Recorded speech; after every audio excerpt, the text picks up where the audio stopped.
Assalamualaikum warahmatullahi wabarakatuh. Proyek kewarganegaraan di sini.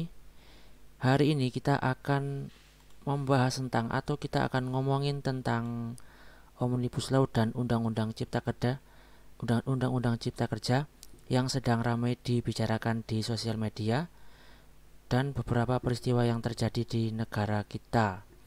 Ini adalah video jawaban dari kalian semuanya yang selalu bertanya kepada saya ketika mengajar, "Pak, bagaimana pendapat Bapak tentang Omnibus Law? Pak, bagaimana pendapat Bapak tentang Undang-Undang Cipta Kerja?"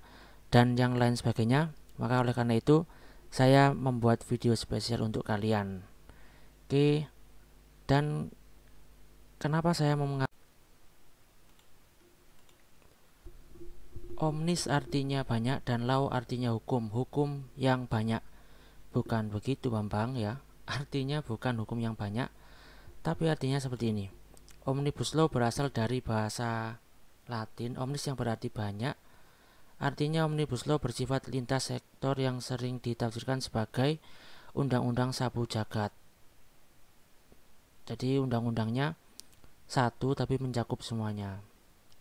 Ini membuat pengesahan Omnibus Law oleh DPR bisa langsung mengamandemen atau mengganti beberapa undang-undang sekaligus. Jadi Omnibus Law itu adalah undang-undang yang bisa mencakup undang-undang yang lain. Jadi satu undang-undang ini digunakan untuk semua undang-undang karena menurutnya pemerintah nih ya, karena undang-undang yang telah dibuat itu ternyata antara satu dengan yang lainnya saling bertentangan sehingga membingungkan. Kemudian ada ide untuk membuat Omnibus Law, satu peraturan dalam satu payung hukum. Ini yang saya maksud tadi.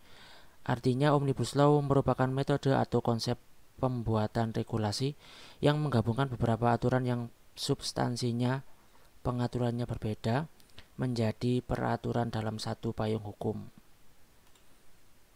Nah, di dalam Omnibus Law itu dia menggantikan 79 undang-undang yang telah ada. Nah, salah satunya adalah undang-undang tentang ketenagakerjaan. Ada tiga hal yang disasar pemerintah, yakni undang-undang perpajakan, undang-undang cipta kerja atau undang-undang cipta lapangan kerja, dan pemberdayaan UMKM. Jadi ini adalah undang-undang yang berisi 79 yang kemudian dibuat satu peraturan yang baru yang sudah mencakup semuanya. Pemerintah sendiri mengidentifikasi sedikitnya ada 79 undang-undang yang terdampak dari Omnibus Law. Oke. Kemudian ini adalah fakta atau hoax. Jadi sebelum ini pasti teman-teman juga tahu bahwasanya terjadi banyak sekali aksi demonstrasi yang menolak Undang-Undang Cipta Kerja ini atau secara nggak langsung menolak dari Omnibus Law. Kemudian sesuatu yang berkembang atau hoax yang berkembang adalah tidak ada cuti kerja dan cuti melahirkan. Ini saya buat tanda tanya ya. Kemudian penghapusan upah minimal, penghapusan kerja kontrak, dan yang lain-lain yang dianggap sebagai pasal-pasal yang merugikan para buruh. Kemudian beberapa hari yang lalu Presiden kita Pak Joko Widodo juga membuat klarifikasi yang mengatakan bahwasanya ini semuanya adalah hoax. Nah, oleh karena itu kita akan cari tahu apakah itu benar-benar hoax atau memang fakta ya. Oke. Ini adalah pasal-pasal yang dianggap kontroversial. Ada pasal 59. Bunyinya seperti ini.